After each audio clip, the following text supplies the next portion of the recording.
I know you're out there. I know that you're afraid. You're afraid of us. You're afraid of change. I don't know the future. I didn't come here to tell you how this is going to end. I came here to tell you how it's going to begin. I'm going to hang up this phone, and then I'm going to show these people what you don't want them to see. A world without rules and controls, without borders or boundaries. A world where anything is possible. Where we go from there is a choice I leave to you.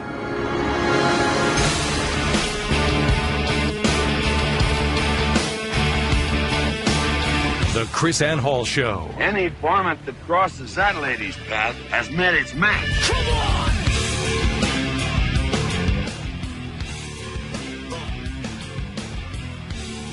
Rise and shine, liberty-loving patriots. It is time to wake up, America, and defend liberty. It does not matter where you are. It does not matter what time of day it is. It does not matter who you are. We all have an individual responsibility to defend liberty. And may I mention to you that that responsibility should be greater than any other responsibility in your life. John Adams said, "Liberty must be supported at all hazards." Liberty must be supported at all hazards. Not your national security, not your job, not your income, not even your food or your life. John Adams said, liberty must be supported at all hazards. We have a right to it derived from our Maker. But if we had not, our fathers have bought and purchased it for us with their ease, their estates, their pleasure, and their blood. This is something that we have lost sight of in our country. This is something that we have lost track of, the importance of liberty. Can I mention to you that our framers believed that liberty was worth life and fortune and sacred honor, and then sacrificed everything to get it? Not for themselves, but for their children. Mercy Otis Warren said, if we must stand against tyranny today, or our children will bow tomorrow. Sam Adams said, if we tamely suffer a lawless attack on liberty, we encourage it, involve others in our doom. It's a serious consideration, he said, that ages and millions yet unborn will be the miserable sharers of our experience. Thomas Paine said, these are the times that try men's souls. Make no mistake, we're in those days again. We need to be clear about some things, America. There are some rights that belong to you because God gave them to you, not because government gave them to you. And you have an obligation. You have an obligation to secure those liberties to your children. Which of the rights that you possess today is okay for your child not to possess? Which of your rights today is okay for you to lose and not secure for your child, your grandchild, or your great-grandchildren, or ages and millions yet unborn? You see, Benjamin Franklin, when he was addressing the Constitutional Convention, said I'm paraphrasing here, but said we have a choice to make. And the choice that we make will affect future generations. He says, we may be looked back upon by future generations as a reproach and byword. That's a direct quote. As a reproach and byword to future generations. I'm trying to impress upon you the very importance and necessity of standing for liberty. Because we are in a situation where we have a Congress whose job is to support the blessings of liberty to ourselves and our posterity. That's what they took the oath for. To support and defend the Constitution means you are supporting and defending liberty for ages and millions yet unborn. The Constitution says the purpose of the Constitution is to preserve the blessings of liberty to ourselves and our posterity. So I'm just wondering, what exactly is more important than the blessings of liberty? That's what I'd like to know. We want to really sit down and talk about that today. There's some very important issues that we want to talk about. Because we have too many politicians that have infected our constitutional republic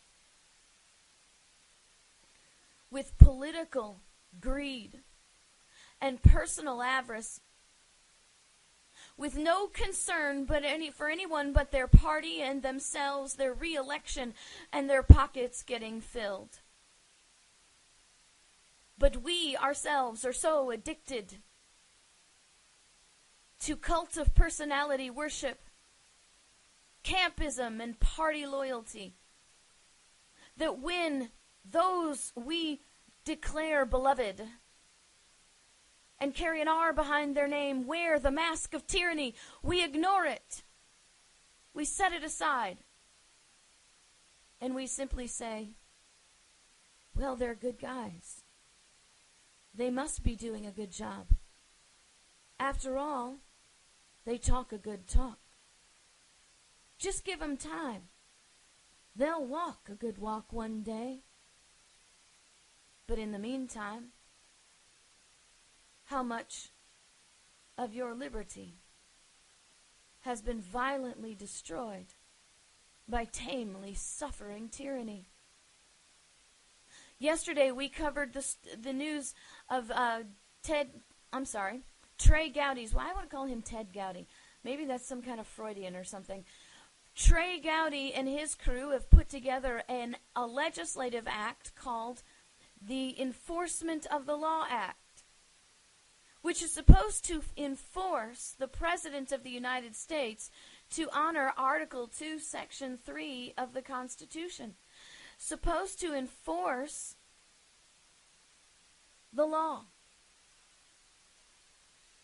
This bill complains that the President is abusing his regulatory power. That's the problem number one with this bill, recognizing that the President has a regulatory power. See, the Constitution never granted him that. But guess what? Congress did.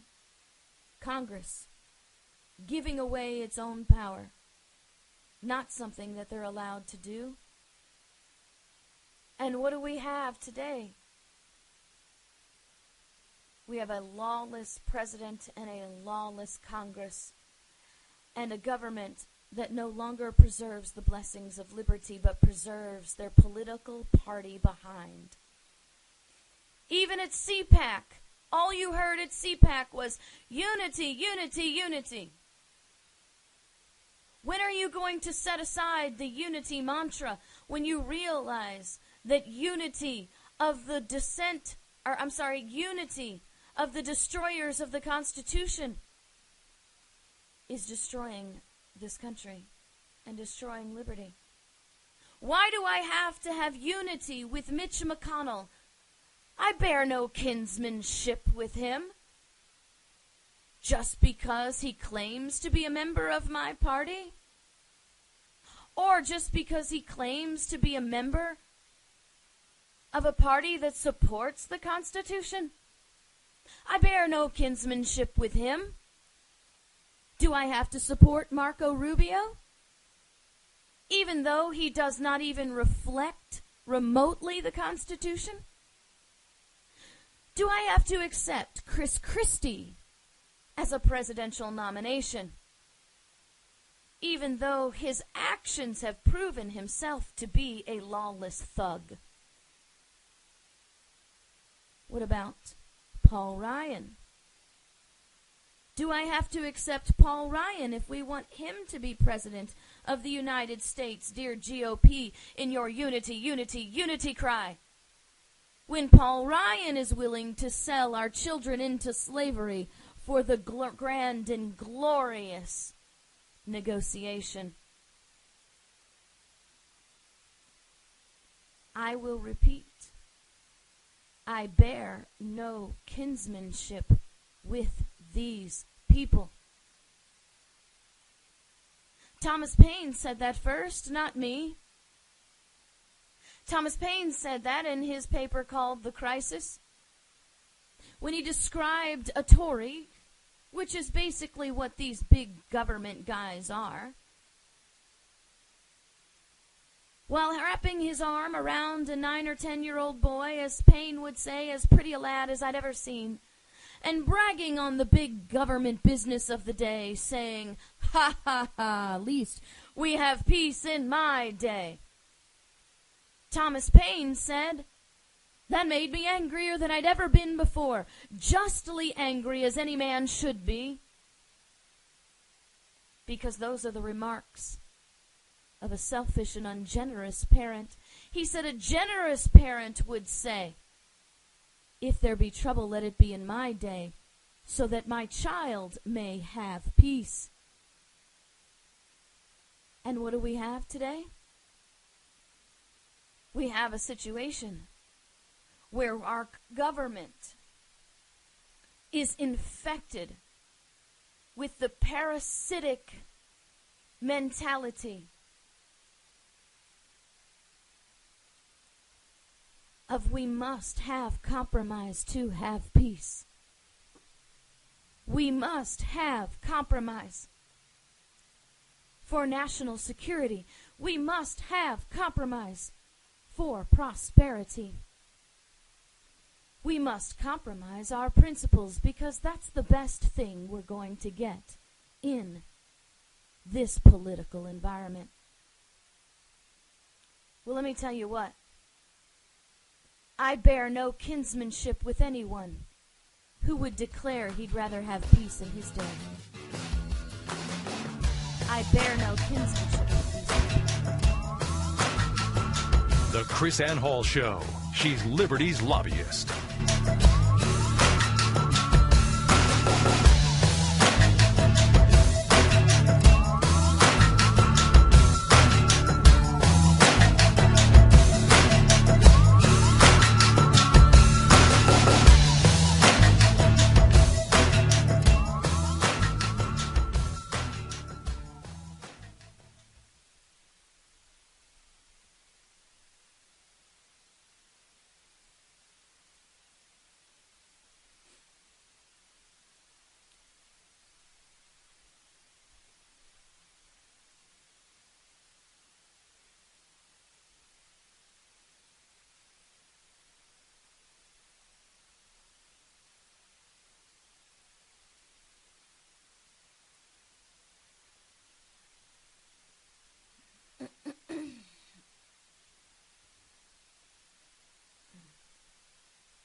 KrisAnne Hall Show. She's Liberty's lobbyist.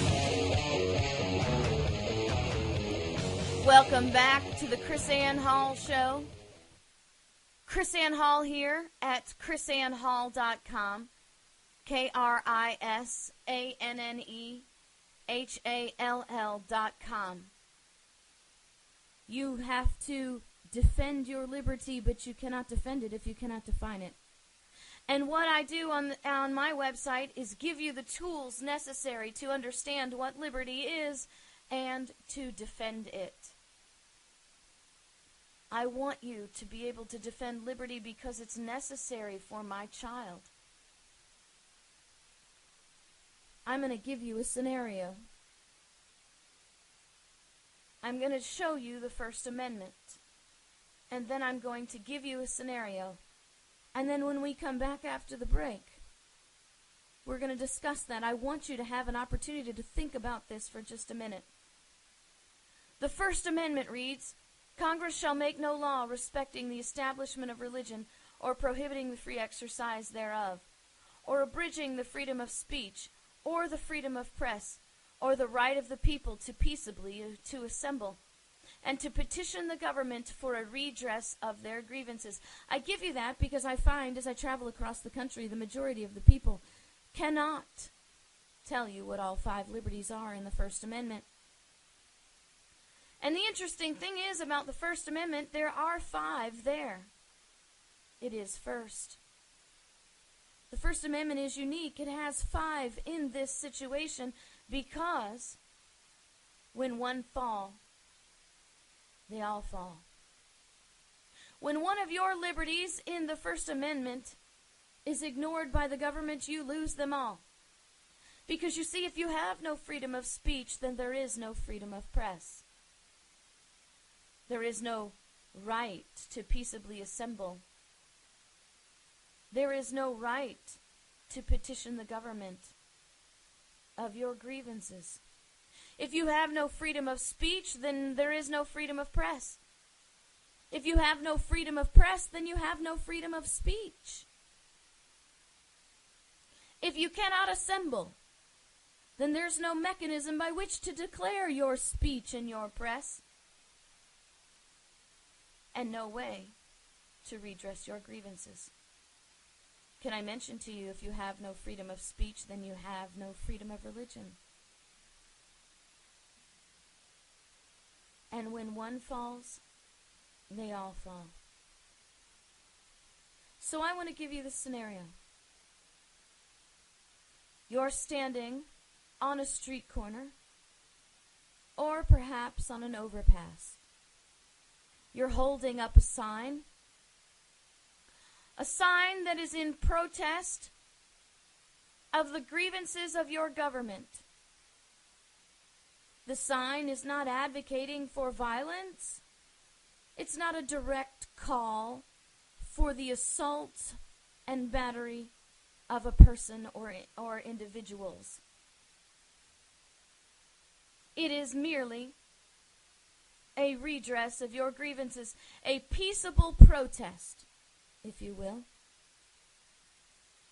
And as you're standing on the street corner, perhaps you have 2 other people with you. An officer comes up to you and says, "You have to leave." And you say, "I'm sorry, officer, can you please explain to me why I have to leave?" And the officer says, "I said you have to leave." But officer, I am just exercising my First Amendment right to free speech, my First Amendment right to redress the government of my grievances. Can you please tell me, what have I done wrong? Why do I have to leave? If you do not leave now, the officer says, you will be placed under arrest. Officer, I'm willing to leave if you will just tell me what I've done wrong. That's it, officer says. You are under arrest. You are refusing to obey my order. But officer, you've not explained to me what I'm doing wrong. You have to tell me what I've done wrong. What am I doing wrong? I am willing to obey the law, but you need to tell me what it is. Put your hands behind your back. You're under arrest. Why are you putting me under arrest? What is the problem? You are under arrest for not obeying my order. What was your order? What are you ordering me to do? You have to leave. Ow, ow, you're hurting me. You're hurting me. Why are you doing this? Why are you forcing me to do this? I'm willing to go. Just tell me what's wrong. What do you do? What do you do? What do you have to do? I'm just asking you. What are you required to do? When we come back, we'll talk about it. The KrisAnne Hall Show. She's Liberty's lobbyist.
The KrisAnne Hall Show.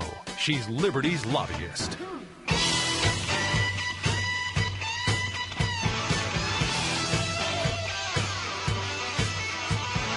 Welcome back to the KrisAnne Hall Show. Can I just give you a little legal disclaimer? What I am about to tell you is going to be controversial. What I'm about to tell you is not going to be easily accepted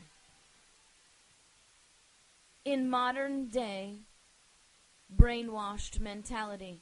But what I'm going to tell you is in strict adherence to the laws of liberty,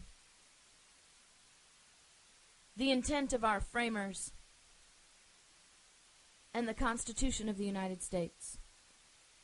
And, believe it or not, even in the eyes of the Supreme Court. The scenario I gave you of you standing on the street corner or on the overpass with your sign just simply redressing your grievances in a peaceful assembly, protesting peacefully your government, and the officer comes and demands that you leave, gives you no explanation of why. What do?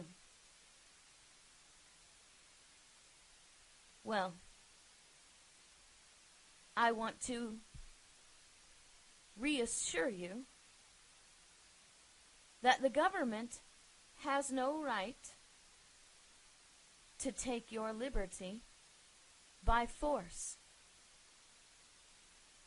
And an officer who simply states, "You must obey the law because I said so," is not issuing a lawful order.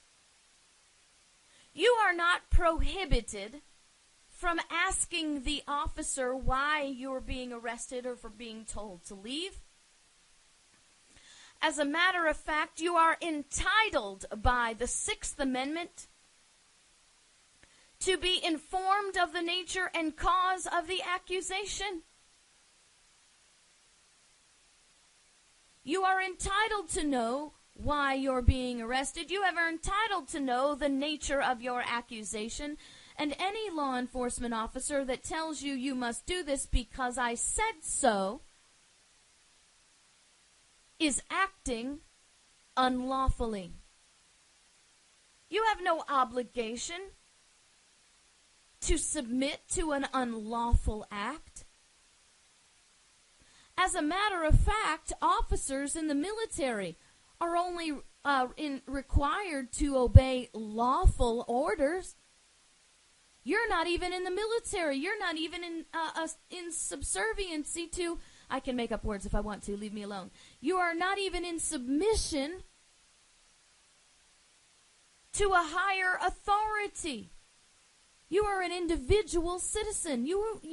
That officer is not your superior officer, your ranking officer. He is your employee. And even in the military, the officers only have to obey lawful orders. And when an officer comes up to you while you're peaceably assembling and says, "You have to leave because I said so, and I'm not going to tell you why. I'm not going to tell you what law you're violating," he's acting unlawfully. It is not against the law for you to ask questions. You are entitled to ask questions. And may I mention to you, you have a duty by the Sixth Amendment and by the liberty that belongs to your child to ask questions. And if that officer attempts to arrest you by force, then you have a right to resist. Now, may I mention to you that that's not my words. Those are the words of the Supreme Court of the United States, law that has been on the books by the Supreme Court standards since 1900 and has been reinforced and cited by multiple cases in every single state across the United States.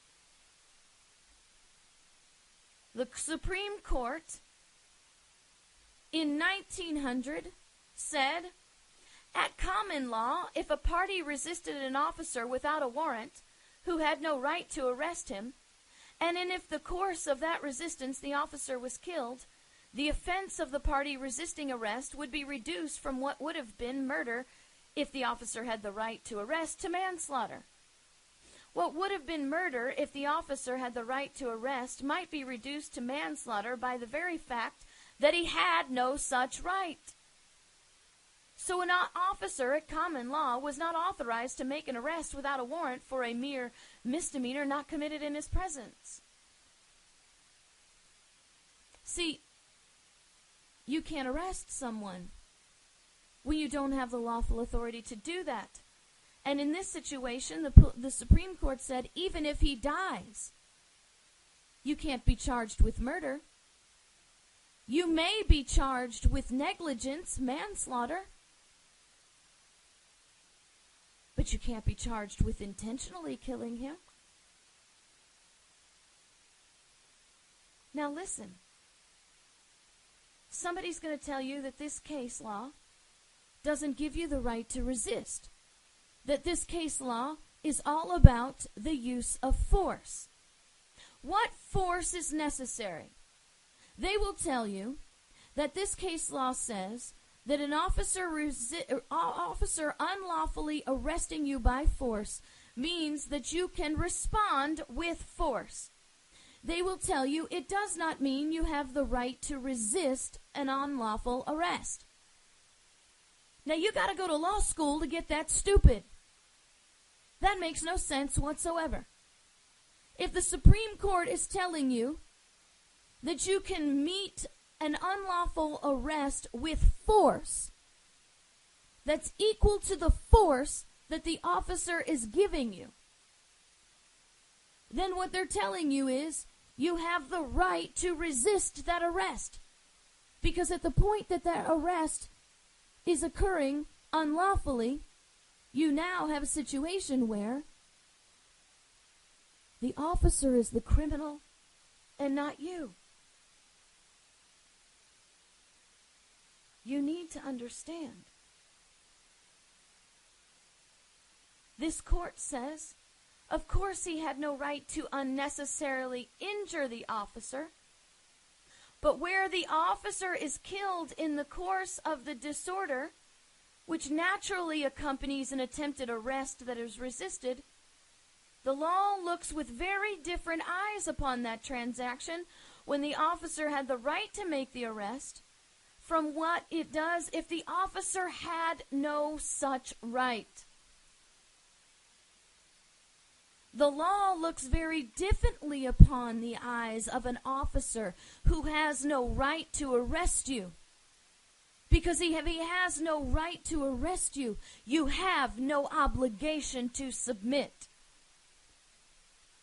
The Supreme Court does very clearly make it apparent that you have no obligation to submit to an unlawful arrest. It's not about the use of force alone. It's about the authority to defend your liberty. This case is called John Bad Elk v. United States. Issued in 1900, 177 U.S. 529. And those who would allow officers to use totalitarian force against you will tell you a whole bunch of lies about this case and will manipulate it out of its intent and its meaning. But in 1900, our courts were still a little bit closer to the founders than we are today. They still understood natural law. Sam Adams said, the natural rights of the colonists are these. First, life. Secondly, liberty. Third, property. Together, number 4, with the right to protect and defend them in the best means possible. You have an inherent natural right to defend your life, your liberty, and your property. You have a natural right to do that. regardless of who the assailant is. Now, should not go around and arbitrarily and lightly kill people. That is not something that we do in a moral society. But even in the Supreme Court's eyes, you have the authority to respond with violence appropriately. Even Thomas Jefferson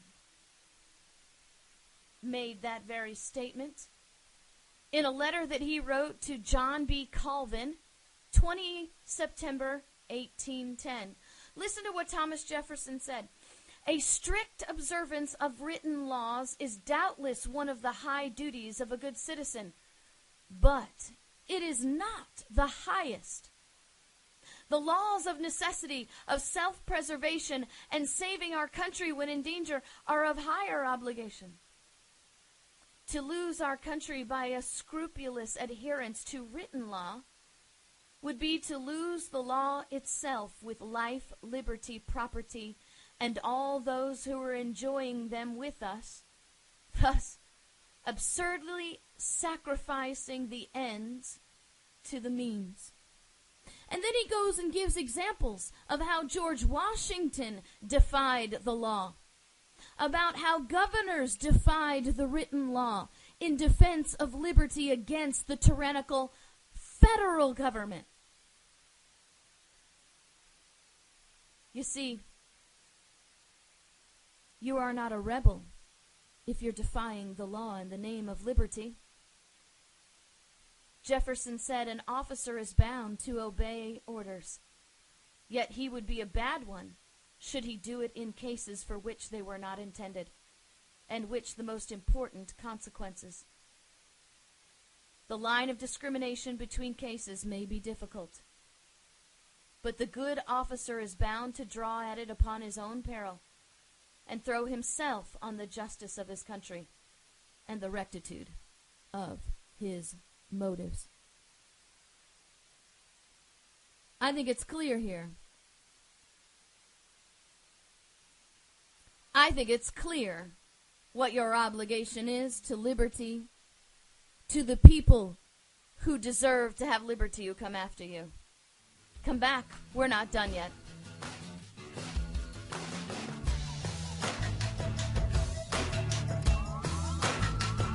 The KrisAnne Hall Show.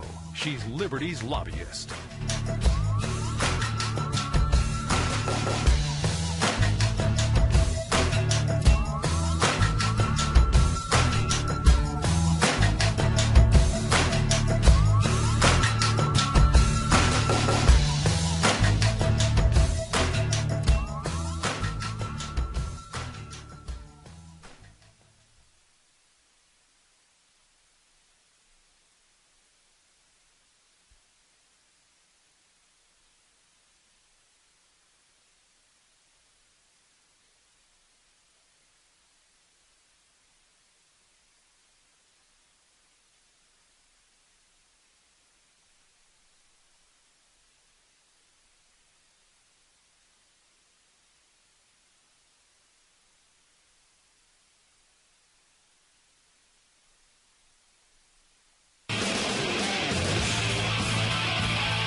The KrisAnne Hall Show.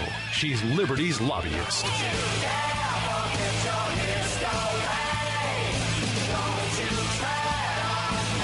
Welcome back to the KrisAnne Hall Show. We are talking today about your inalienable rights. We are talking about your rights to life, liberty, property, and your right to protect and defend them.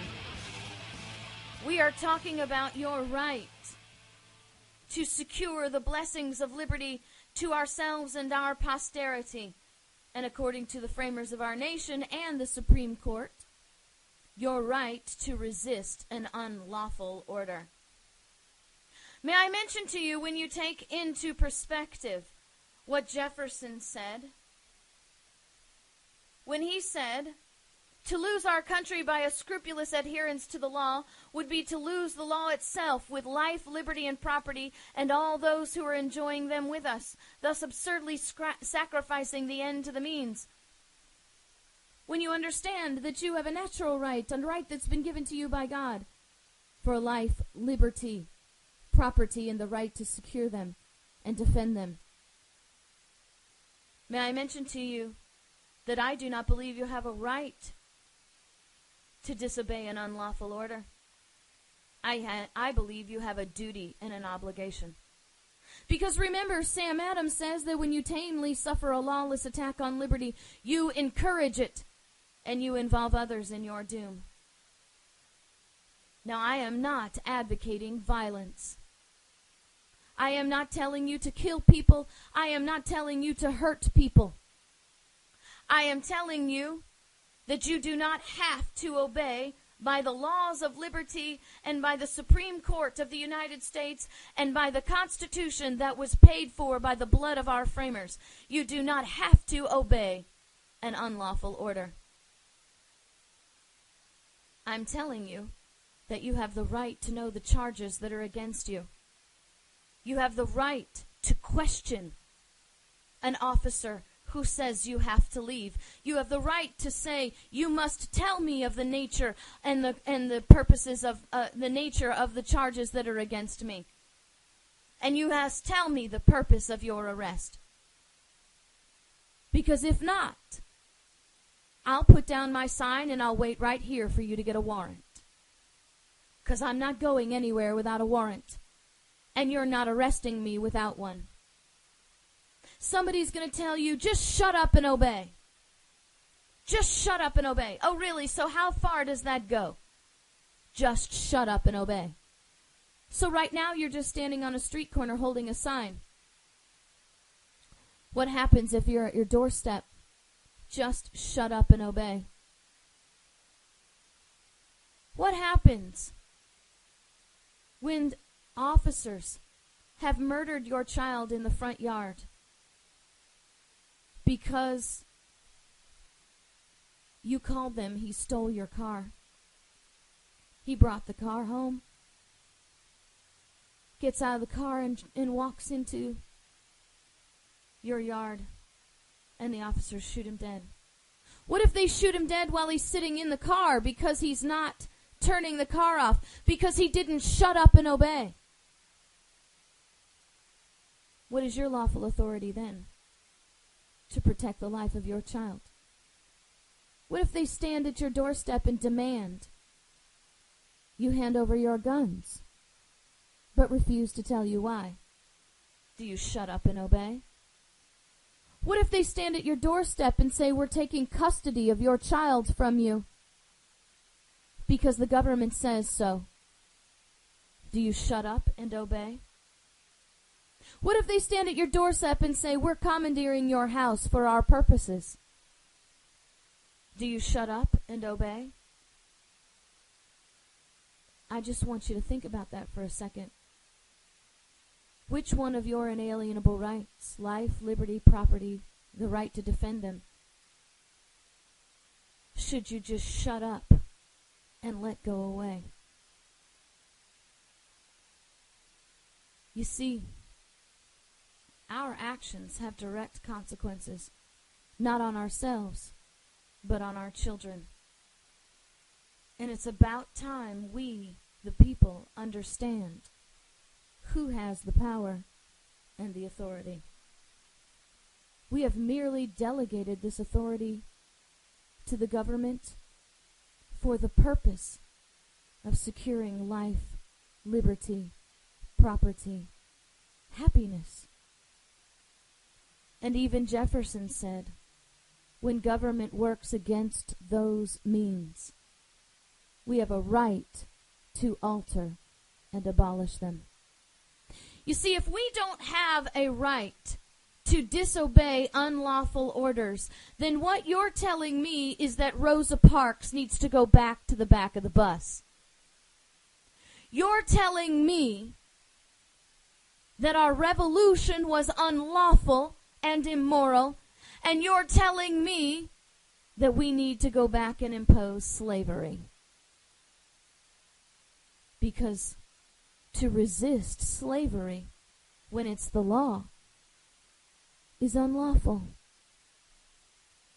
To look an officer in the face and say, no, I'm going to sit right here, I'm not going to the back of the bus, is unlawful. To obey that officer's order. And you deserve what you get. You deserve to be beaten by that officer. You deserve to be abused by that officer. You deserve to even be killed by that officer because he gave you an order. I don't know about you, America, but that's not the country I want my child to grow up in. That's not the country that I want my grandchildren to see. And I will not tamely suffer that lawless attack. I will resist any unlawful order. And I will live to fight another day. Because I will not give in to tyranny, and I will not force my children to bow. That's the bottom line, America. That's the choice that you have to make.